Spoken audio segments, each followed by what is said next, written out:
Welcome to you all. मैं आदर्श सिंह आप सभी के लिए केमिकल रिएक्शन एंड इक्वेशन का पार्ट 2 लेके आ चुका हूँ। इस केमिकल रिएक्शन इक्वेशन के पार्ट 2 में क्या होने वाला है, क्या क्या कवर होगा, ये सब चीज़ें जान लीजिए वीडियो शुरू होने से पहले।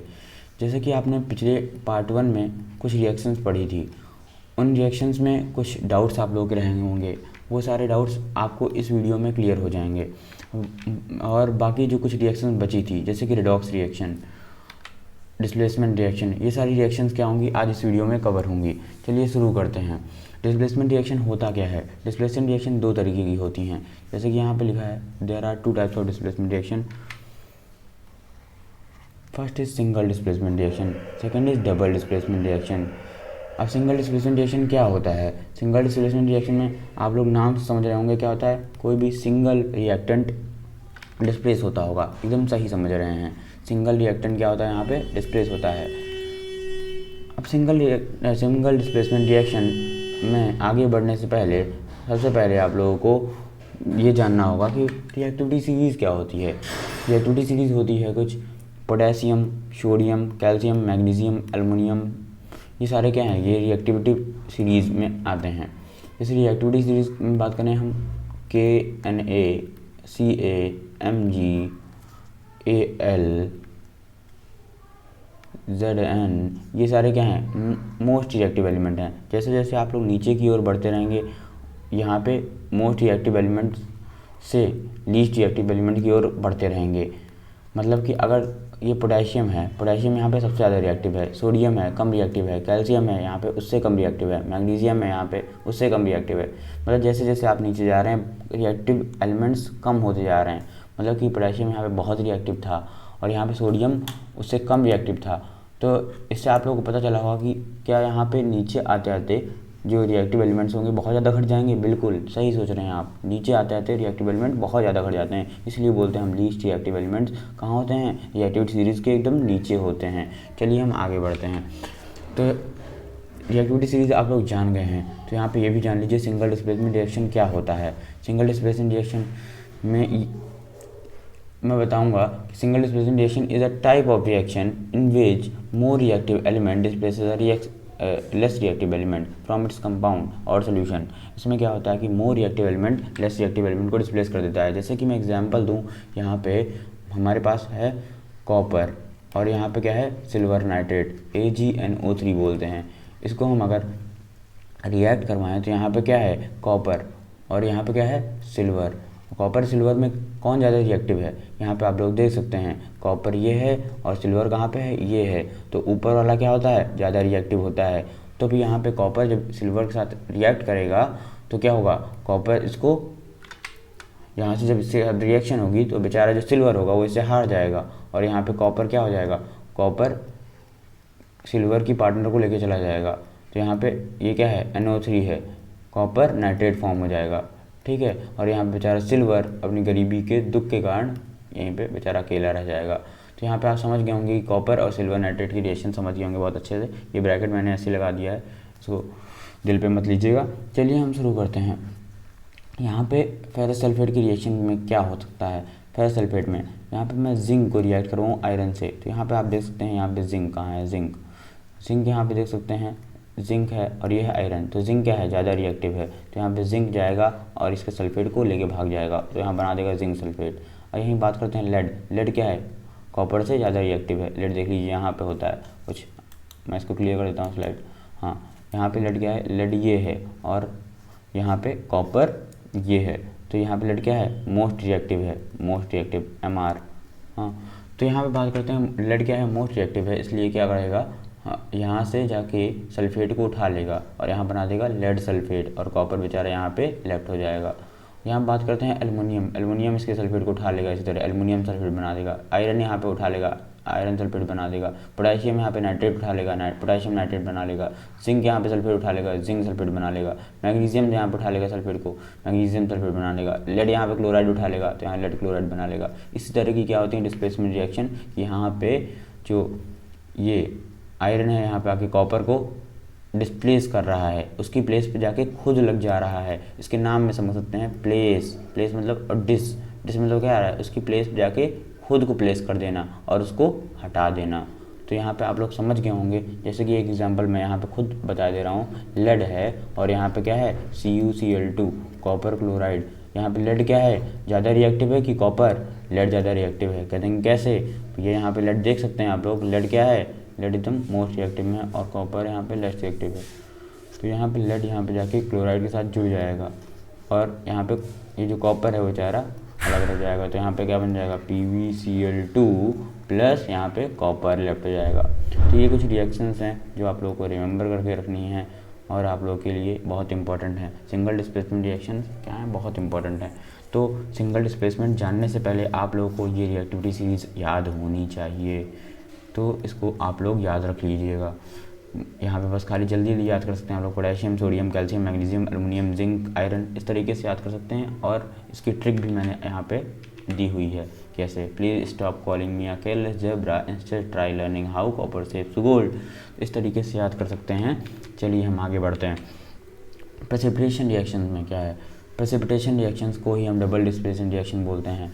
अभी आपने पढ़ा सिंगल डिस्प्लेसमेंट रिएक्शन दो तरीके की होती है, एक होती है सिंगल, एक होती है डबल। तो डबल को ही हम प्रेसिपिटेशन बोलते हैं। प्रेसिपिटेशन क्यों बोलते होंगे, इसमें आप लोगों को डाउट होगा। प्रेसिपिटेशन इसलिए बोलते हैं क्योंकि इसमें पीपीटी फॉर्म होता है। पीपीटी क्या होता है, पीपीटी को ही हम बोलते हैं प्रेसिपिटेट। क्या बोलते हैं, प्रेसिपिटेट। तो प्रेसिपिटेट क्या होता है, ये आप लोगों को डाउट होगा। अगर आप लोगों ने पिछला लेक्चर ढंग से किया है तो प्रेसिपिटेट में आप लोगों को डाउट नहीं होने वाला है। मैंने एग्जांपल दिया था लास्ट लेक्चर में कि अगर आपके पास मान लीजिए यहाँ पे क्या है, मिल्क है, मिल्क के ऊपर क्या होती है, यहाँ पे थोड़ी सी मलाई जम जाती है, एक तरीके से जान सकते हैं वो एक पीपीटी ही है। हाँ, तो इसी तरीके से क्या होता है कि हमारी जो केमिकल रिएक्शंस होती हैं उनके ऊपर क्या होती है, लेयर फॉर्म हो जाती है यहाँ पे, तो वो क्या होती है, वो पीपीटी होती है। अब हम बात करते हैं पीपीटी। तो यहाँ पे आप लोग जान गए होंगे डबल डिस्प्लेसमेंट रिएक्शन में क्या होता है, पीपीटी का फॉर्मेशन होता है, इसलिए वो प्रेसिपिटेशन रिएक्शन कहलाती है। इसमें क्या होता है कि a chemical reaction occurring in an aqueous solution where two ionic bonds combine resulting in the formation of insoluble salt। इसमें क्या होता है कि यहाँ पे दो आयनिक बॉन्ड क्या करते हैं, जब रिएक्ट करते हैं, दो आयनिक बॉन्ड जब रिएक्ट करते हैं तो एक इनसॉल्युबल सॉल्ट फॉर्म होता है, इनसॉल्युबल सॉल्ट फॉर्म होता है, वही पीपीटी होता है। यहाँ पे समझ गए होंगे आप लोग। तो क्या है, फिर से एक बार रिपीट करता हूँ, chemical reaction occurring in an aqueous solution where two ionic bonds combine, जहाँ पे दो आयनिक बॉन्ड कंबाइन होते हैं और रिजल्टिंग उसका रिजल्ट क्या आता है कि यहाँ पे इनसॉल्युबल सॉल्ट फॉर्म होता है। इनसॉल्युबल सॉल्ट क्या, पीपीटी। यहाँ मतलब दो रिएक्शन, एक यहाँ पे रिएक्टेंट रिएक्ट किया इस आर, एक यहाँ रिएक्ट किया आर।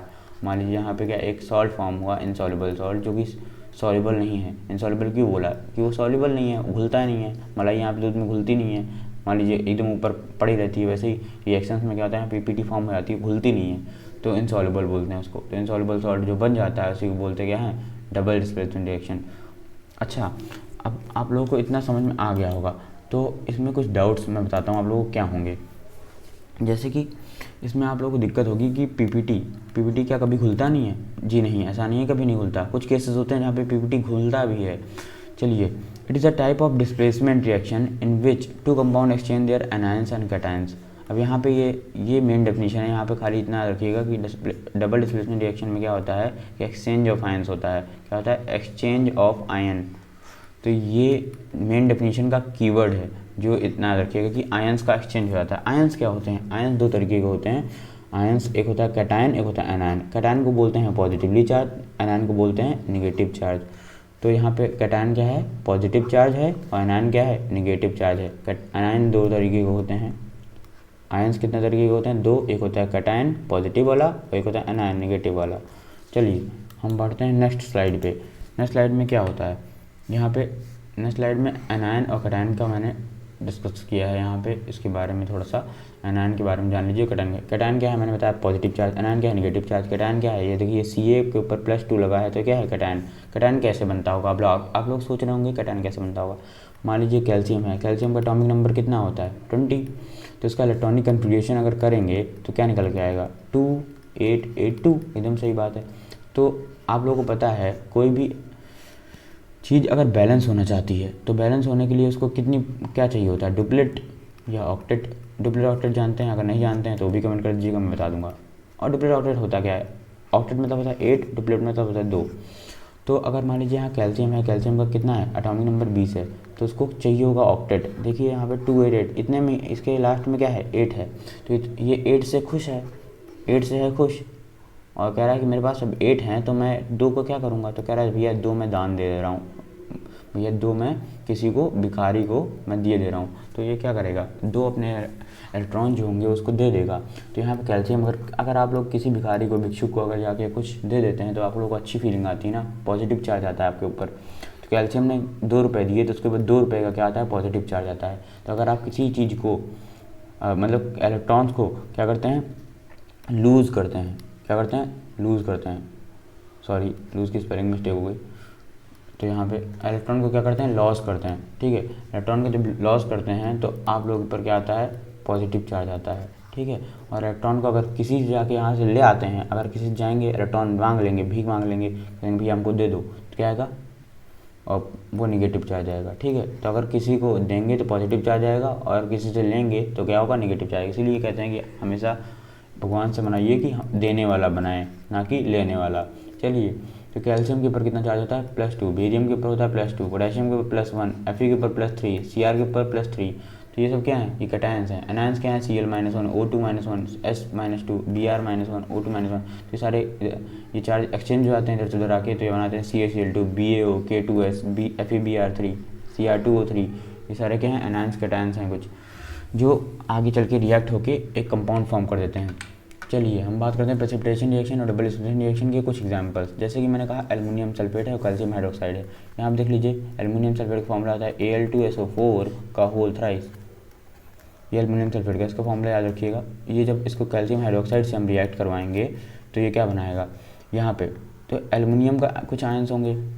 आयंस मतलब क्या है, एल्युमिनियम के पास क्या होगा, कैटायन होगा, पॉजिटिव चार्ज Al2+, है ना। SO4 के ऊपर क्या होगा, निगेटिव चार्ज होगा। तो क्या होगा, आपने जैसे कि इसमें पढ़ा है, डबल स्प्लिटिंग रिएक्शन में होता है एक्सचेंज ऑफ आयंस। एल्युमिनियम जाके इसके साथ जुड़ जाएगा, इसके आयन के साथ, और कैल्शियम इसके आयन के साथ जुड़ जाएगा, आयंस का एक्सचेंज हो जाएगा। तो यहाँ पे क्या बना देगा, एल्यूमिनियम हाइड्रोक्साइड AlOH3। हाँ, और यहाँ पे क्या बना देगा, कैल्शियम सल्फेट CaSO4। तो यहाँ पे आपने क्या सीखा कि डबल डिस्प्लेसमेंट रिएक्शन में क्या हो रहा है, आयंस का एक्सचेंज हो रहा है। देखिए यहाँ पे एल्युमिनियम क्या हो रहा है, इसके साथ जुड़ जा रहा है, और कैल्शियम इसके साथ जुड़ जा रहा है, ठीक है। तो यहाँ पे क्या बना दिया, एल्युमिनियम हाइड्रोक्साइड, यहाँ कैल्शियम सल्फेट बना दिया। अब हम बात करते हैं लेड नाइट्रेट की। लेड नाइट्रेट में भी यहाँ देख सकते हैं, ये क्या है, कैटायन, ये क्या है, एनायन। लेड यहाँ पे जाके जुड़ गया इसके लास्ट वाले के साथ, और पोटेशियम जुड़ गया इसके लास्ट वाले के साथ। तो यहाँ क्या बना दिया, लेड आयोडाइड। लेड आयोडाइड कौन से कलर का होता है, येलो कलर का होता है। ये भी मैंने पिछले वीडियो में डिस्कस किया था। चलिए हम पढ़ते हैं कुछ और एग्जाम्पल है। जैसे कि हम बात करते हैं सिल्वर नाइट्रेट और पोटेशियम क्लोराइड। इसमें क्या है, ये भी तो हमारी डिस्प्लेसमेंट रिएक्शन का एग्जांपल है। यहाँ पे सिल्वर क्या है, कैटायन, नाइट्रेट क्या है, एनायन। सिल्वर जाके क्लोराइड से जुड़ जाएगा, पोटेशियम नाइट्रेट से जुड़ जाएगा। तो यहाँ पे क्या बना दिया, सिल्वर क्लोराइड और पोटेशियम नाइट्रेट। तो यहाँ पे मैं इसको खुद करके बता दे रहा हूँ। यहाँ पे AgNO3 दिख रहा है आपको, ये रिएक्ट करेगा किससे, KCl से। तो यहाँ पे क्या बना देगा, Ag जाके मिल जाएगा किससे, इसके Cl से मिल जाएगा। तो यहाँ पे क्या बना देगा, AgCl। AgCl को बोलते हैं सिल्वर क्लोराइड। यही होता है PPT, प्रेसिपिटेट, ये फॉर्म हो जाएगा जो कि घुलेगा नहीं। पोटेशियम यहाँ नाइट्रेट के साथ जुड़ जाएगा, तो यहाँ बना देगा KNO3, पोटेशियम नाइट्रेट, ठीक है। तो अब हम बात करते हैं डिस्प्लेसमेंट रिएक्शन की शॉर्ट डेफिनेशन पे, इसको दिमाग में रखिएगा। डिस्प्लेसमेंट रिएक्शन क्या होता है, a chemical reaction occurring in an aqueous solution where two ionic bonds combine result in the formation of insoluble salt. इसका ये डेफिनेशन मैंने पहले बता दी है, पिछली स्लाइड में बता दी है कि क्या होता है कि जब दो सोल्यूशन क्या होते हैं, रिएक्ट किए और एक इनसॉल्युबल सॉल्ट बना दिए जो कि घुले ना और PPT बना दे, उसको बोलते हैं डिस्प्लेसमेंट रिएक्शन। सिंपल सी बात है। चलिए आगे बढ़ते हैं। रेडॉक्स रिएक्शन क्या होती है। रेडॉक्स रिएक्शन बहुत इंपॉर्टेंट है आप लोगों के लिए, बहुत इंपॉर्टेंट है। प्लीज़ इसको ध्यान से पढ़िएगा, अदरवाइज़ आगे चल के आप लोगों को प्रॉब्लम्स होंगी और सोचेंगे कि रेडॉक्स रिएक्शन मैंने नहीं पढ़ा, मेरे को नहीं आता है, बहुत सारे दुख होंगे। तो ये दुख कभी ख़त्म नहीं होगा, तो कृपया करके यहीं पे दुख को ख़त्म कर लें। तो रेडॉक्स रिएक्शन जानने से पहले सबसे पहले आपको जानना होगा ऑक्सीडेशन क्या होता है, रिडक्शन क्या होता है। ऑक्सीडेशन, देखिए इसके नाम से आप लोग क्या समझते हैं। पहले हम कलर चेंज कर लेते हैं ताकि आप लोगों को थोड़ा सा अच्छा लगे। यहाँ पे थोड़ा सा बोर हो गए होंगे इस कलर से।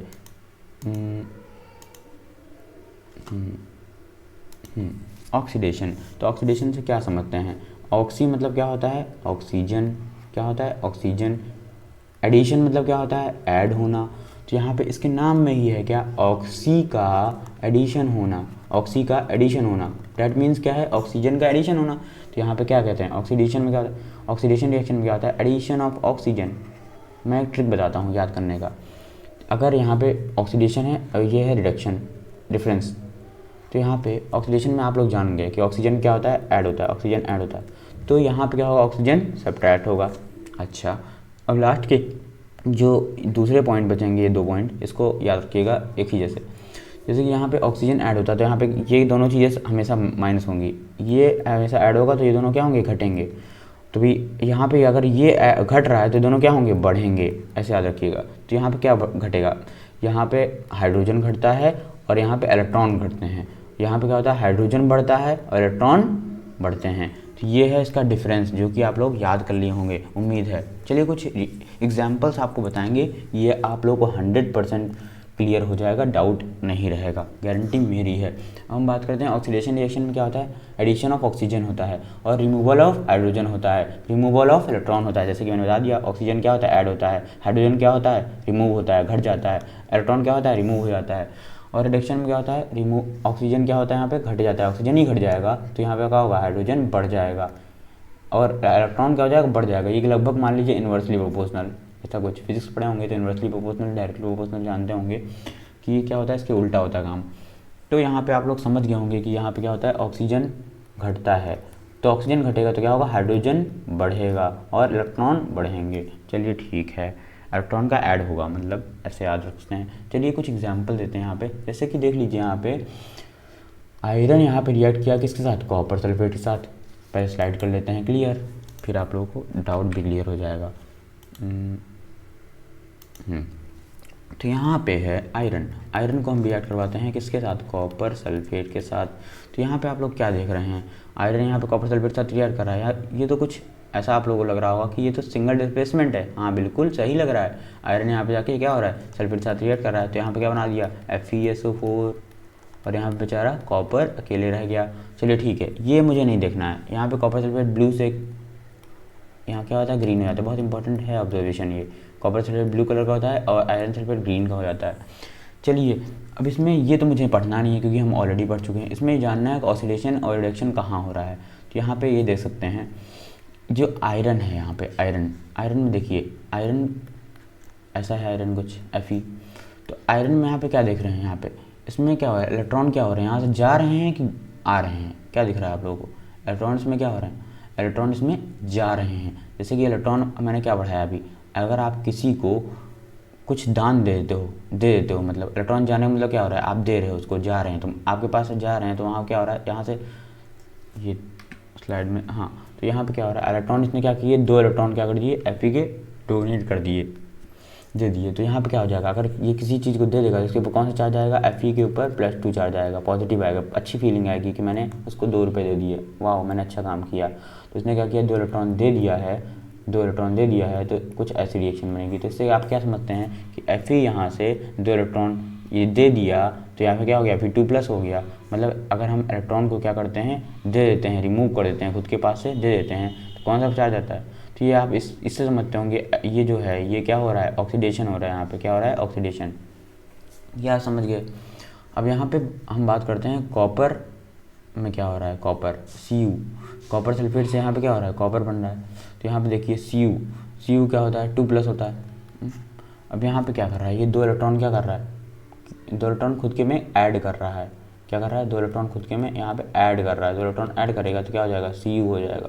तो यहाँ पे ये इससे आप समझे कि एडिशन ऑफ इलेक्ट्रॉन हो रहा है, मतलब ये क्या हो रहा है, रिडक्शन हो रहा है। यहाँ पे इलेक्ट्रॉन क्या कर रहा है, ऐड कर रहा है, यहाँ पे इलेक्ट्रॉन क्या कर रहा है, दे रहा है।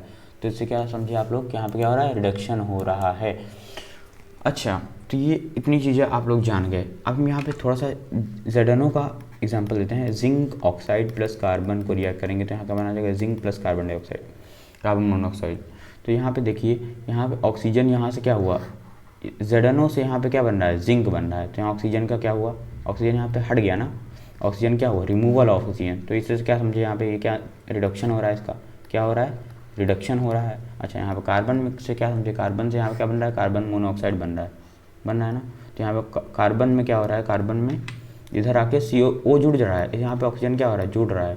इससे क्या हो रहा है, ऑक्सीडेशन हो रहा है। तो इससे आप क्या समझे, यहाँ पे दोनों हो रहे हैं। तो यही चीज़ जान लीजिए, जहाँ पे भी दोनों काम होते हैं उसको बोलते हैं रिडॉक्स रिएक्शन। जहाँ पे ऑक्सीडेशन भी हो और रिडक्शन भी हो उसको बोलते हैं रिडॉक्स रिएक्शन बोलते हैं। जैसे कि रिडॉक्स के नाम से आप क्या समझते हैं, रीडॉक्स। देखिए नाम में ही जादू है, आप लोगों को पढ़ने की कोई ज़रूरत ही नहीं है, नाम में ही जादू है। रीड मतलब क्या होता है, रिडक्शन। ऑक्स मतलब क्या होता है, ऑक्सीडेशन। मतलब जिसमें ये दोनों रिएक्शंस आएँ उसको क्या बोलेंगे हम, रिडॉक्स रिएक्शन बोलेंगे। क्या बोलेंगे, रिडॉक्स रिएक्शन। बस इसमें प्रॉब्लम्स आप लोगों को यहाँ आएंगी, थोड़ा सा पहचानने में इशू हो सकता है, क्योंकि प्रैक्टिस चाहिए। क्या चाहिए, प्रैक्टिस। तो आप लोग प्रैक्टिस करिए और कोई प्रॉब्लम नहीं होगी। बाकी हम तो हैं तो क्या गम है। चलिए आगे बढ़ते हैं। जिंक, हाँ तो जेडनो का यहाँ पे भी एग्जांपल हम आपको दे दे रहे हैं। यहाँ पे जेडनो है, जेडनो से यहाँ से क्या बना, जिंक बना। यहाँ पे ऑक्सीजन हट रहा है, ऑक्सीजन क्या रिमूवल हो रहा है। अगर ऑक्सीजन का रिमूवल होता है तो क्या कहलाता है, रिडक्शन कहलाता है। और यहाँ पे कार्बन में क्या हो रहा है, ऑक्सीजन जुड़ रहा है तो क्या हो रहा है, यहाँ पे ऑक्सीजन का ऐड हो रहा है तो क्या कहलाता है, ऑक्सीडेशन कहलाता है। तो ये जान गए होंगे कि रिएक्शन क्या है हमारी, ऑक्सीडेशन रिएक्शन दोनों है तो क्या कहेंगे, रिडॉक्स रिएक्शन है। चलिए आगे बढ़ते हैं। रिडॉक्स रिएक्शन का कॉन्सेप्ट मुझे उम्मीद है कि आप लोगों को क्लियर हो गया होगा। अगर मैं रिडॉक्स रिएक्शन डायरेक्टली बता देता तो आप लोगों को समझ में नहीं आता, इसलिए मैंने ऑक्सीडेशन और रिडक्शन दोनों बताए। चलिए, इंडोथर्मिक रिएक्शन, एक्सोथर्मिक रिएक्शन क्या होता है। इंडो के नाम से क्या जानते होंगे, अंदर। क्या जानते होंगे, अंदर। एक्सो मतलब बाहर। अच्छा, थर्म मतलब क्या होता है, टेम्परेचर। मतलब क्या, टेम्परेचर क्या होता है, हीट, लाइट, गर्मी। अच्छा, थर्म मतलब क्या था, टेम्परेचर, हीट, लाइट, गर्मी। अच्छा, तो यहाँ पे अंदर गर्मी का इन्वॉल्वमेंट कहाँ होगा, मतलब हीट का इन्वॉल्वमेंट अंदर होगा, यहाँ पे बाहर होगा। तो इसके नाम में ही जादू है। यहाँ पे एक्सोथर्मिक रिएक्शन में क्या होता है, एक्सोथर्मिक बात कर रहे हैं अभी हम इसकी। Exo, heat is involve during reaction and exothermic reaction in which energy is lead in the form of heat. इसमें क्या होता है, एनर्जी रिएक्शन से बाहर निकलती है। जैसे कि यहाँ पे एक एग्जाम्पल दो देख लेते हैं। हम एल्युमिनियम को रिएक्ट करवाते हैं Fe2O3 से, फेरिक ऑक्साइड से। तो एल्युमिनियम यहाँ पे क्या हो गया, इसके साथ रिएक्ट किया तो यहाँ पे क्या बना देगा, Al2O3 बना देगा, Al2O3 बना देगा। तो यहाँ और यहाँ पे लास्ट में आयरन रह जाएगा Fe, और कुछ यहाँ पे गर्मी रिलीज़ होगी। क्या होगी, गर्मी रिलीज़ होगी। मतलब इन दोनों रिएक्शन में कुछ हीट यहाँ से रिलीज़ होगी। तो जो हीट बाहर निकल रही है, हीट का मतलब बाहर रिलीज़ हो रही है। मतलब यहाँ पे रिएक्टेंट में नहीं, कहीं प्रोडक्ट के बाहर, प्रोडक्ट के साथ बाहर आ जा रही है। तो वो क्या कहलाएगी, एक्सोथर्मिक रिएक्शन। यहाँ पे जैसे देख लीजिए मीथेन, यहाँ पे ऑक्सीजन के साथ रिएक्ट किया तो कार्बन डाइऑक्साइड बना दिया, वाटर बना दिया। यहाँ पे हीट यहाँ पे भी बाहर आ गई, यहाँ पे भी बाहर आ गई। दोनों रिएक्शन किसके हैं, एक्सोथर्मिक रिएक्शन के एग्जाम्पल हैं। और यहाँ पे एक चीज़ ये पॉइंट याद रखिए, most of the combination reaction are exothermic. मतलब कॉम्बिनेशन रिएक्शन की मोस्ट ऑफ द रिएक्शंस क्या होती हैं, एक्सोथर्मिक होती हैं। जैसे कि देखिए, कॉम्बिनेशन रिएक्शन आपने पहले पार्ट में पढ़ा होगा। कॉम्बिनेशन रिएक्शन नहीं जानते हैं तो पहला पार्ट वॉच कर लीजिए। कॉम्बिनेशन रिएक्शन क्या होता है कि जब दो रिएक्टेंट रिएक्ट करते हैं और एक प्रोडक्ट बनाते हैं, उसको बोलते हैं कॉम्बिनेशन रिएक्शन। तो एल्युमिनियम यहाँ पे इसके साथ रिएक्ट किया और कंबाइन करके एक प्रोडक्ट बना दिया, वो क्या हो गया, कॉम्बिनेशन रिएक्शन। जैसे कि A+B क्या बना है, AB, ये हो गया कॉम्बिनेशन रिएक्शन। तो ऐसे समझ में आ गया होगा। तो इससे आपको क्या समझना है, कॉम्बिनेशन रिएक्शन अक्सर क्या होती हैं, हीट देती हैं और वो एक्सोथर्मिक रिएक्शन कहलाती हैं। अब हम बात करते हैं, एक्सोथर्मिक तो हो गया, लेकिन इंडोथर्मिक क्या होता है। इंडोथर्मिक कुछ नहीं होता है। इंडोथर्मिक आप लोगों को तुरंत समझ में आ जाएगा। जैसे कि एक्सो होता है, एक्सो मतलब इसमें क्या होगा, जैसे आपने पढ़ा रिएक्टेंट से प्रोडक्ट बनता है और प्रोडक्ट में हीट निकलती है, ये एक्सोथर्मिक थी। अच्छा, रिएक्टेंट से प्रोडक्ट बनता होगा लेकिन उसमें रिएक्टेंट में ही हीट लग जाती होगी, कुछ हीट का इन्वॉल्वमेंट होता होगा रिएक्टेंट में, तब प्रोडक्ट बनता होगा।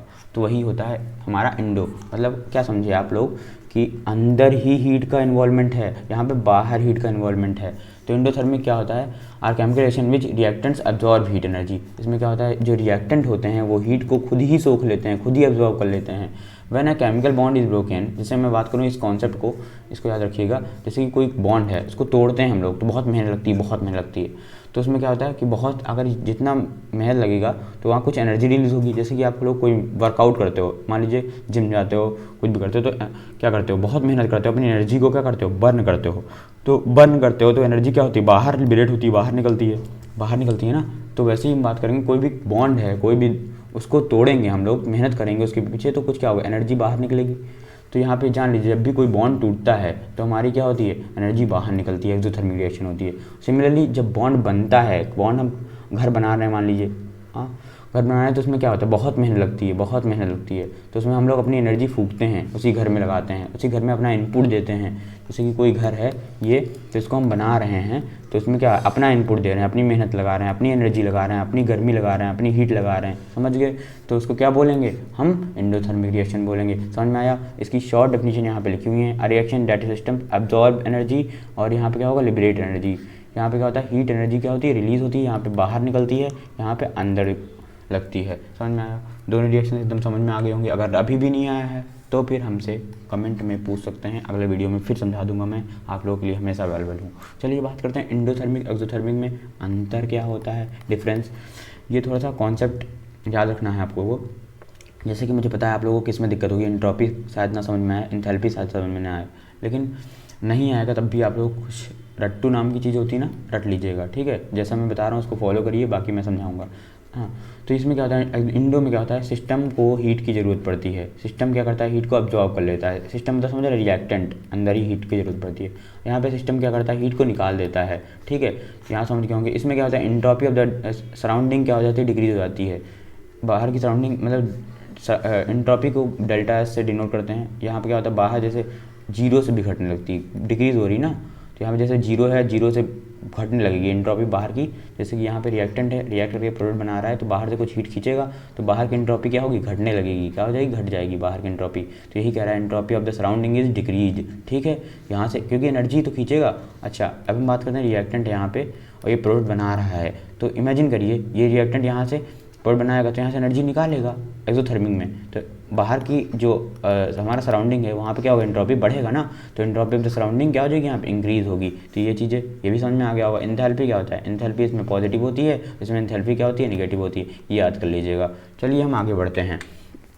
कंबशन रिएक्शन कुछ नहीं होता है। कंबशन रिएक्शन क्या होता है, कंबशन मतलब क्या समझते हैं, आग।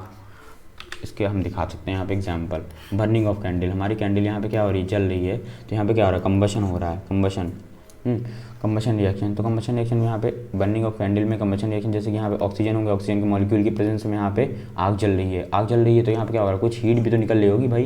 यहाँ पे उंगली लगा के देख लो, अगर आपको यकीन नहीं है तो यहाँ पे क्या करेंगे, उंगली लगाएंगे तो क्या होगा, उंगली आप लोगों का सॉलिड बन जाएगा, मस्त एकदम खाने लायक हो जाएगा।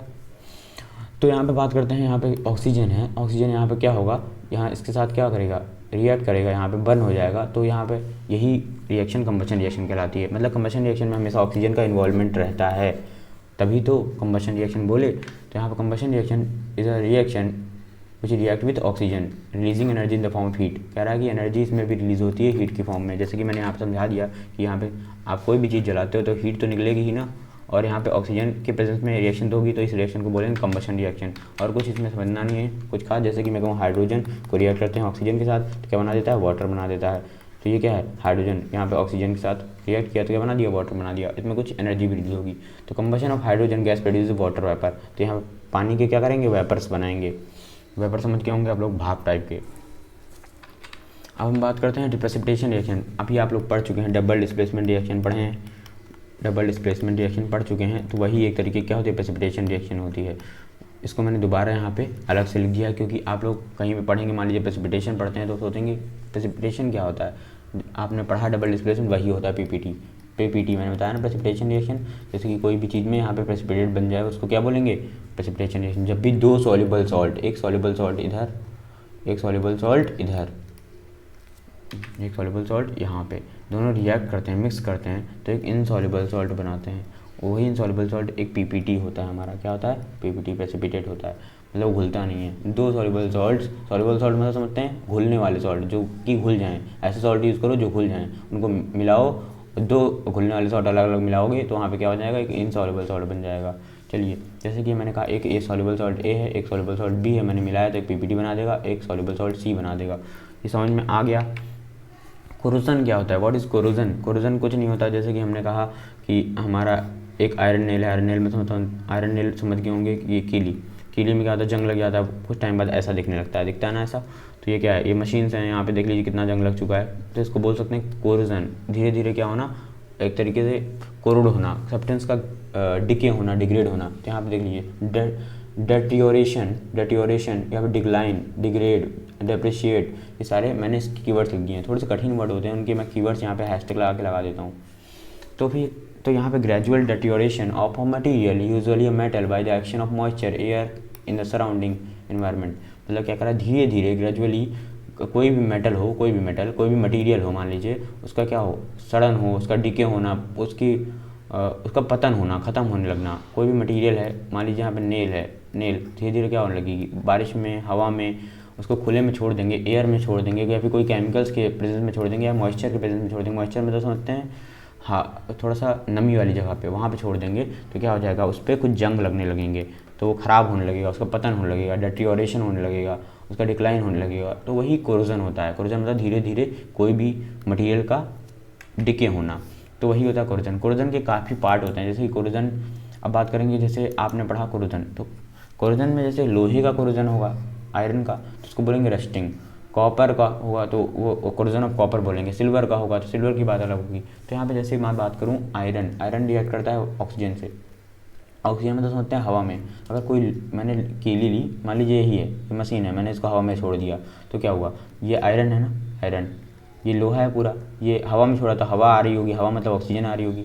अब और बाहर से कुछ बारिश वारिश कभी हो गई, नमी हो पाता होगा तो वाटर पा जाता होगा। तो ये सारी चीज़ें जब रिएक्ट करती हैं तो बनाती हैं Fe2O3.XH2O। ये हमारा जो फॉर्मूला होता है, ये रस्टिंग का फॉर्मूला होता है कि ये जंग लगा हुआ है। क्या है, जंग, आयरन के ऊपर क्या है, जंग लग जाता है, तो ये फॉर्मूला यूज़ करते हैं Fe2O3.XH2O। समझ में आया, ये रस्टिंग का फॉर्मूला होता है। चलिए हम बात करते हैं कोरोजन ऑफ कॉपर। कॉपर के ऊपर कोरोजन कैसे लगता है, ग्रीन कलर का, कभी देखे होंगे। तांबा, कॉपर क्या होता है, तांबा, तांबे के ऊपर जंग लगता है। तो यहाँ पे कॉपर, यहाँ पे मैंने लिया और कॉपर को, मान लीजिए कॉपर का वही बर्तन है, मैंने इसको ला के जब छोड़ दिया तो वहाँ पे क्या होगा, कुछ नमी पाएगा, वो वाटर पा गया, मान लीजिए गलती से वाटर कहीं से पा गया, फिर वहाँ पे क्या हुआ, बाहर की हवा पा गया, CO2 वगैरह उसमें होती है। फिर ये जब रिएक्ट करेंगे तो बनाएगा copper carbonate CuCO3.CuOH2। Copper carbonate को कॉपर हाइड्रोक्साइड बनाएगा। ये ग्रीन कलर का होता है, इसे बोलते हैं कॉपर में जंग लग जाना। ठीक है, तो ये क्या है, कॉपर में जंग लगने का यही प्रोसेस होता है कि कॉपर रिएक्ट करेगा वाटर से, कार्बन डाइऑक्साइड से, बना देगा कॉपर कार्बोनेट CuOH2। समझ में आया, इसी को बोलते हैं बेसिक कार्बोनेट और जंग वाली कार्बोनेट। ये जंग लगने के बाद इसी को बोलते हैं बेसिक कॉपर कार्बोनेट फॉर्म हो गया। समझ में आया। तो जब भी हमारा कॉपर होगा वह ऐसे ही कुछ जंग लगने के बाद इस कंपाउंड में फॉर्म हो जाएगा, इस कंपाउंड के फॉर्म में, कॉपर कार्बोनेट में। तो ये चीज़ जरूर याद रखिए। डेटेरियोरेशन बोलते हैं किसी चीज़ का डिके होना, ख़त्म होना। ठीक है, तो ग्रेजुअल मतलब धीरे धीरे कोई भी चीज़ ख़त्म होने लगती है, और किसके प्रेजेंस में ख़त्म हो, हवा के प्रेजेंस में, केमिकल्स के प्रेजेंस में, तो क्या हो जाएगा, वो कोरोजन बन जाएगा। अच्छा, कोरोजन आप लोगों को पता चल गया। यही कोरोजन के ही जैसे आप लोग रस्टिंग पढ़ेंगे अभी। जैसे कि यहाँ पे मैंने बताया कोरोजन ऑफ सिल्वर देख लीजिए। जब यहाँ सिल्वर को हम हवा में छोड़ दें ऐसे मान लीजिए, तो क्या बना देगा, सिल्वर सल्फाइड बना देगा। अब आप लोग सोच रहे होंगे, अरे सिल्वर पे भी जंग लगता है। जी बिल्कुल, सिल्वर पे भी जंग लगता है। सिल्वर पे जंग ब्लैक कलर का लगता है। जैसे कि यहाँ पे उस जंग को, सिल्वर जब सिल्वर पे जंग लग जाए तो बोल सकते हैं सिल्वर सल्फाइड हो गया, सल्फाइड और उस पर जाके लग गए, सल्फाइड और, तो यहाँ पे क्या बोलेंगे, सिल्वर सल्फाइड फॉर्म हो गया। सिल्वर जाके यहाँ पे हवा में रिएक्ट किया, सिल्वर सल्फाइड बना दिया, ब्लैक कलर का जंग लगता है सिल्वर पे। ये देखिए चांदी है, चांदी के ऊपर क्या हुआ, ब्लैक कलर का डिपॉजिट हो रहा है, ये है सिल्वर की जंग। समझ में आया, कैसा लग रहा है, देखने में अच्छा लग रहा है ना। इसलिए मैंने आप लोगों के लिए ये सारी इमेजेस लगाई हैं। इसे बोलते हैं सिल्वर का जंग, कोरोजन ऑफ सिल्वर का ख़राब होना, धीरे धीरे कोरोड होना। अब ऐसे ही आगे चल के रोस्टिंग पढ़ेंगे और कैल्सिनेशन पढ़ेंगे। रोस्टिंग और रस्टिंग में अंतर होता है। रस्टिंग और रोस्टिंग बहुत अंतर होता है। ठीक है, रस्टिंग और रोस्टिंग बहुत अंतर है। रस्टिंग मतलब जंग वाला रस्टिंग, जैसे कि यहाँ पे ये पढ़ें, आयरन के लोहे के ऊपर जंग लगना, उसको बोलते हैं रस्टिंग। लेकिन रोस्टिंग क्या होता है, रस्टिंग RUST, इसको लोहे को, आयरन के ऊपर जंग लगना, इसको बोलते हैं रस्टिंग। रोस्टिंग क्या होता है, रोस्टिंग में क्या होता है, किसी चीज़ को हीट करके वहाँ पे और, the roasting is the process of heating the ore in a regular supply of air in a furnace at a temperature below the melting point of the metal. इसमें क्या होता है कि इसमें हम लोग ओर को यूज़ करते हैं ऑक्सीजन की प्रेजेंस में, ऑक्सीजन इसमें यूज़ होता है, ओर को यूज़ करते हैं।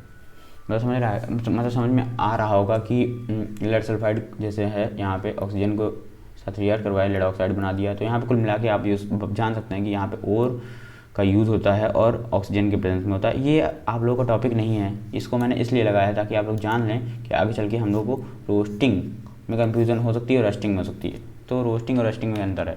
रेंसिडिटी क्या होता है, rancidity refers to the spoilage of food in such a way that it becomes undesirable for consumption.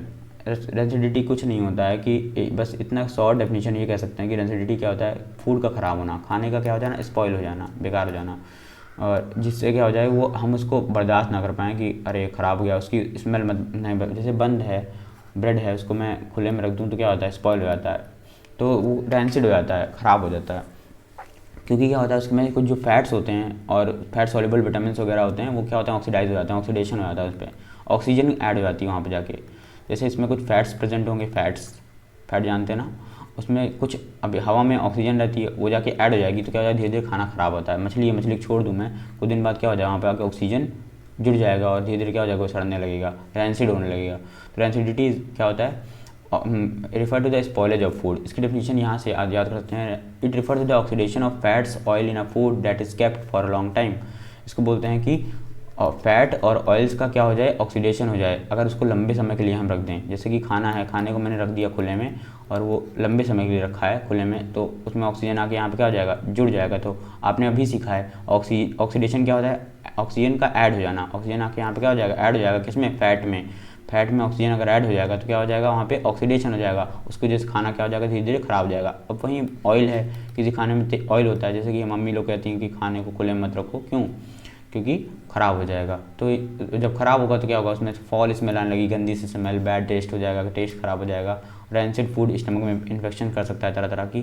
तो अब यहाँ बात कर लीजिए प्रिवेंशंस क्या होते हैं। प्रिवेंशंस पे क्वेश्चन आ सकता है। रैंसिडिटी के प्रिवेंशंस ये होते हैं कि उसको हम एयर टाइट कंटेनर्स में रख सकते हैं, जैसे कि ये है शील्ड, एकदम कहीं से भी हवा अंदर जाए ना, हवा अगर ऑक्सीजन जाएगी नहीं अंदर तो क्या ऑक्सीडेशन होगा, नहीं होगा।